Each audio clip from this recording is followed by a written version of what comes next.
As we age, our reaction times slow. This is easily noticed.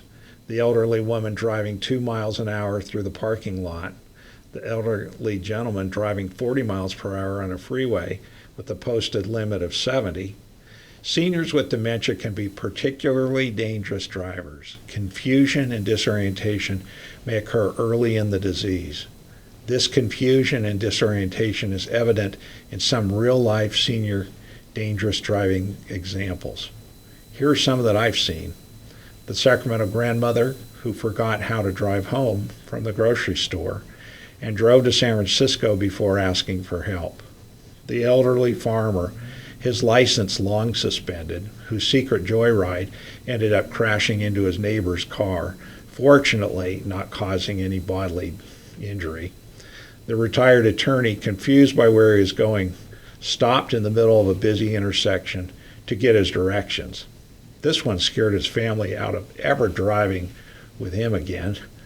The elderly and distinguished businessman who came home with unexplained dents and paint marks all over the side of his car and common parking lot crashes with senior explanations of, "I don't know what happened." Seniors are overrepresented in certain types of car crashes. At some point in our parents' lives, it might be time for them to hang up the spurs, or better yet, turn in the keys. When it comes to trying to get our parents to give up driving, we're torn. We want our elderly parents to have freedom and independence, and we also want them to be safe. Sometimes both goals cannot be accomplished. Some parents strongly resent and resist any efforts to take the keys. Adult children try hiding them, take the car away and explain that it's in the shop, or try other distractions. They don't always work. The California Department of Motor Vehicles website states that it wants seniors to maintain their driving independence as long as they can safely drive. The emphasis is on safety. And in this light, the DMV has a process called the Request for Driver Reexamination. If you know someone who may no longer drive safely, you may submit DMV Form DS-699 to the DMV to have the DMV review the unsafe driver's qualifications.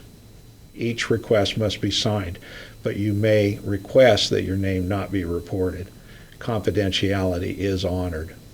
The form is helpful in providing a checklist for identifying the driver's condition, as well as a checklist of driver behavior that you've observed.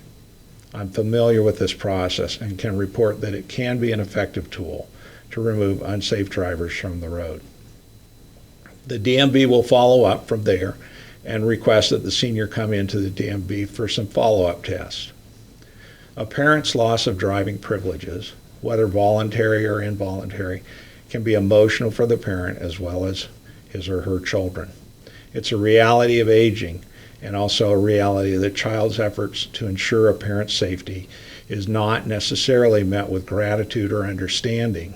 That said, as our parents once protected us when we could not protect ourselves, so too are we called upon to return the effort to protect our parents from the dangers of unsafe driving.